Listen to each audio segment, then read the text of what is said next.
Активнее, чем в других регионах. В Якутии проводят в 3 раза больше анализов, чем в среднем по России. Балтийский завод в мае заложит 4-й атомный ледокол. Он получит имя Якутия. Вспомните о значении близких людей в жизни. Ежегодно в мире 15 мая отмечают День семьи.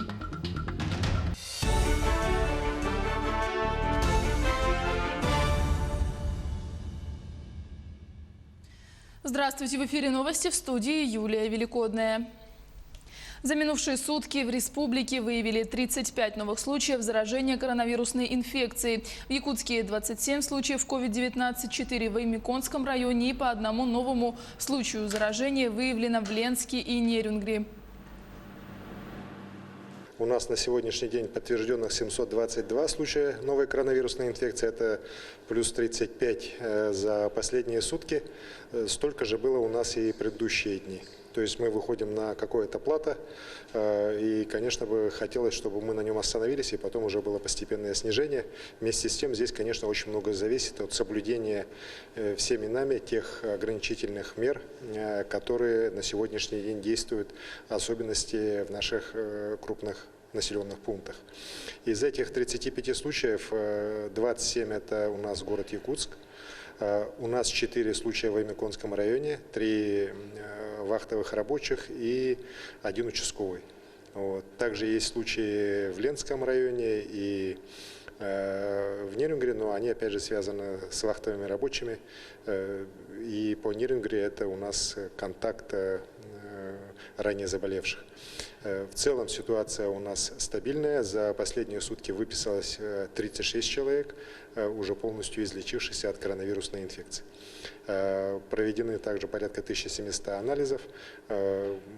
Как раз большое количество анализов у нас в республике, которые проводятся практически в 3 раза больше, чем в среднем по России на 100 тысяч населения, оно позволяет нам на сегодняшний день выявлять как раз случаи инфицирования людей новой коронавирусной инфекцией более эффективно, нежели чем в других местах. По-прежнему у нас 7 человек находятся в тяжелом ситуации, все в городе Якутске, врачи борются за их жизнь, и мы, конечно, молимся, чтобы люди эти поправились. У нас есть случаи, когда человеку уже 85 лет попала в больницу, была в крайне тяжелой ситуации, но поправилась, и сегодня ее уже выписывают. Это для нас тоже такое хорошее событие, в целом для всех медиков, которые борются за жизнь людей. Зафиксированы ли в Алдане новые случаи коронавируса, узнаем у Руслана Павлова. Он готов рассказать об эпид-ситуации в районе. Мы находимся на рынке «Металлург», который после снятия режима карантина открылся. Собственно, отсюда началось распространение коронавируса. Но, тем не менее, сегодня рынок работает и соблюдаются все условия безопасности. Вот что нам рассказывает представитель данного рынка. Скажите, как часто вы производите обеззараживание и соблюдаете ли меры безопасности все? Каждые 2 часа у нас обрабатываются полы, дверные ручки. Значит, после каждого покупателя у нас обрабатываются прилавки, монетницы. Ребята работают все в средствах индивидуальной защиты, то есть маска, перчатки. Обязательно антисептическим препаратом они обрызгивают перчатки после каждого покупателя. Убирается все, проветриваются помещения. То есть все меры санэпид-режима, которые были нам предписаны и ранее, которые были в инструктаже по COVID-19, у нас соблюдаются. На сегодняшний день все разрешения на открытие торговых точек у нас получены. Дополнительные меры дезинфекции у нас тоже были проведены. На данный момент я думаю, что мы не представляем угрозы населению. Действительно, покупатели приходят на рынок, их немного, но они есть, и они довольны, что данное заведение открылось. Давайте послушаем, что говорят покупатели. Скажите, пожалуйста, вы довольны, что открылись продовольственные магазины, что их стало больше? Конечно, довольны. Обязательно. Как без них? Все свеженькое, все вкусненькое. А не боитесь, в принципе, отсюда же, собственно, началось распространение? Нет, не боимся. Не боитесь? Нет, не боимся. Что можно прийти, купить все, что необходимо для жизни, для детей, Конечно, это очень удобно, мы рады все.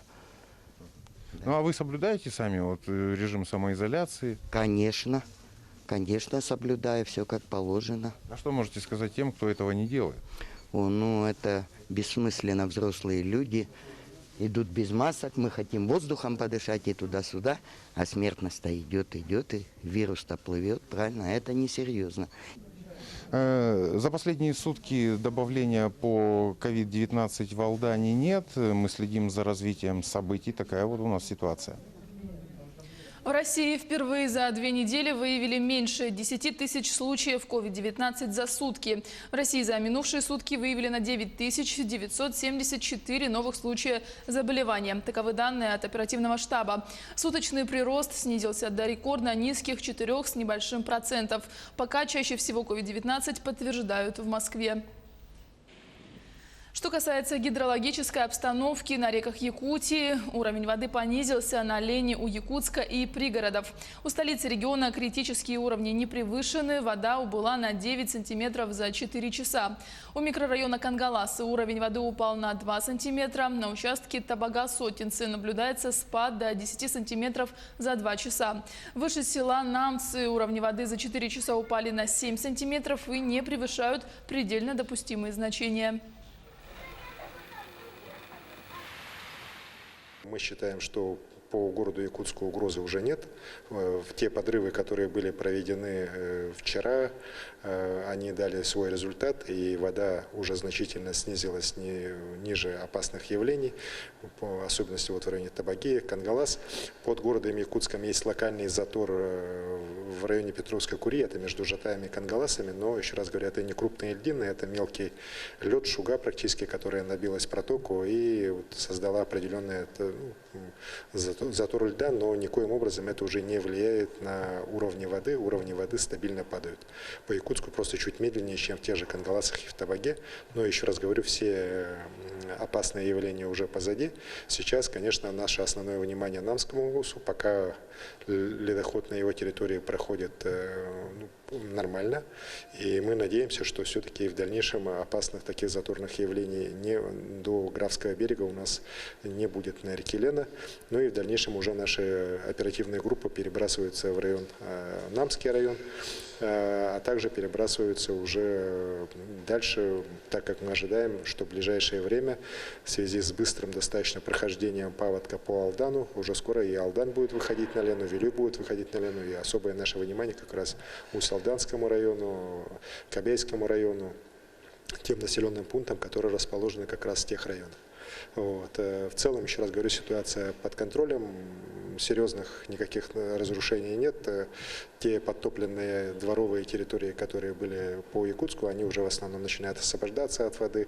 Есть, конечно, определенные нарушения в части работы водопропускных сооружений, дамб, но они после подсчета ущерба, конечно, будут восстанавливаться. Что касается других рек, на реке Алдан ледоход проходит по территории Татинского и Тампонского районов. Уровни воды ниже критических отметок. На реке Вилюй нижняя кромка выше населенного пункта Вилюйск. Уровень воды плюс 2 сантиметра за 4 часа. На реке Колыма у поселка Зырянка наблюдаются закраины. Уровень воды 320 сантиметров при критическом 770 за сутки плюс 19 сантиметров. У Среднеколымска лед потемнел, уровни воды не превышают критических. В результате проведения взрывных работ в ближайшие сутки ожидается разрушение ледовых перемычек на участке Кангаласа и Якутск и понижение уровней воды у города Якутска и его пригородов. Вследствие продвижения волны ожидается повышение уровней воды ниже по течению у населенных пунктов, расположенных в береговой зоне на территории Намского и Усть-Алданского района. Балтийский завод в мае заложит 4-й атомный ледокол. Он получит имя «Якутия». Заказчиком строительства выступает «Атомфлот». Предприятие госкорпорации «Росатом». Отмечается, что ввод судна в эксплуатацию запланирован на 2024 год. В настоящее время на Балтийском заводе строятся ледоколы «Арктика», «Сибирь» и «Урал». «Арктика» должна быть сдана в мае 2020 года, «Сибирь» и «Урал» в 2021 и 2022 годах.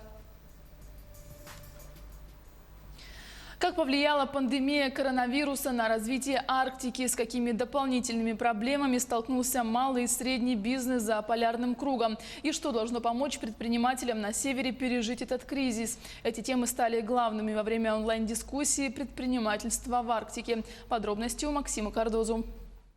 Развитие Арктики – это одно из приоритетных государственных направлений. Но эпидемия коронавируса внесла свои корректировки и в реализацию проектов за полярным кругом. Приостановлена работа на нескольких новых месторождениях. Была урезана программа «Чистая страна», связанная с утилизацией отходов вдоль побережья Северного Ледовитого океана, в которой было задействовано много местных предприятий малого и среднего бизнеса. Мы видим, что те плановые модернизации портов, малых портов, я имею в виду и Андерму, и Нарьян-Мар, Тикси, к сожалению, и другие аналогичные, не выйдут на те программы, которые могли бы состояться, если бы экономика была в другой форме, и появились бы какие-то живые там проекты, которые могли бы генерировать положительный денежный поток. Этого не происходит. Малый и средний бизнес в Арктике сталкивается с большим количеством проблем. Это и труднодоступность, отсутствие инфраструктуры, нехватка кадров, суровые климатические условия. И в правительстве понимают, что предпринимательство в Арктике нужно поддерживать. Особую социальную роль малого и среднего бизнеса в Арктике мы очень хорошо понимаем, так оно и есть. Те люди, которые особенно в удаленных населенных пунктах осуществляют торговлю продуктами питания, да, там те же ларьки, которые звучали, это тот бизнес, который жизненно важен для арктической зоны, который необходимо поддерживать. Поможет развивать бизнес в Арктике новый законопроект, который в ближайшее время должен пройти вторые чтения в Госдуме. В нем предусмотрены снижение административной нагрузки, ограничение контроля со стороны правоохранительных органов, налоговые преференции. Мы через механизм субсидирования будем снижать ставку по страховым взносам для работников именно малого и среднего бизнеса в Арктике, недобычных проектов до 7,6%. Второе, субсидирование процентных ставок по кредитам именно для сегмента малого и среднего бизнеса, для проектов, предварительно могу сказать, до 3 миллиардов рублей. Эксперты отмечают, малый и средний бизнес в арктических зонах должен активно пользоваться всеми мерами поддержки в условиях пандемии. Но разобраться, на что именно ты можешь рассчитывать и грамотно подать заявку – настоящая проблема. И предпринимателям нужно оказывать юридическую помощь. С момента вот этой ситуации с пандемией за 2 месяца я насчитала больше 200 актов федерального уровня и региональных актов. Любой предприниматель, который находится каждый день в ситуации решения каких-то текущих вопросов, начинают путаться, то предприниматели, они вообще, то есть они вот что слышат, дают нам там 2 МРОТа, да, за 2 месяца, они бегут. Там куча ограничений на самом деле. Эксперты отмечают, что малый и средний бизнес для Арктики очень важен. И в условиях нового кризиса для предпринимателей, которые работают на территориях Крайнего Севера, необходимы индивидуальные меры поддержки, которые отображали бы местные реалии. Максим Кардозу, Виктор Олицев, Москва. Для Нерюнгринского района интернет стал главным пространством для проведения досуга. Все библиотеки перешли на дистанционный режим работы. На сайтах библиотек района и в соцсетях можно принять участие в опросах, конкурсах, акциях и викторинах. Также на сайтах библиотекари проводят литературные минутки, онлайн-презентации, мастер-классы. Читателям был представлен театрально-кукольный видеосюжет о блокадных детях «Хлеб той зимы», который был инсценирован в домашних условиях. За прошлый месяц посещение онлайн-библиотеки достигло рекордной отметки в 4850 посещений. Библиотеки Нерюнгринской централизованной библиотечной системы участвовали во всероссийской акции «Библионочь», посвященной 75-летию со Дня Победы. На сайте представлен дайджест «Ушедший военную дорогу», который вобрал в себя стихи нерюнгринских авторов о Великой Отечественной войне. В апреле посещение сайта районной библиотеки достигло рекордной отметки 4845 посещений. Одновременно с сайтом библиотекари активно предлагали свои мероприятия через соцсети «Одноклассники», «ВКонтакте», «Инстаграм», рассылали информацию в мессенджерах. Только к мероприятиям модельной библиотеки поселка Беркакит через соцсети зарегистрировано 1016 обращений читателей.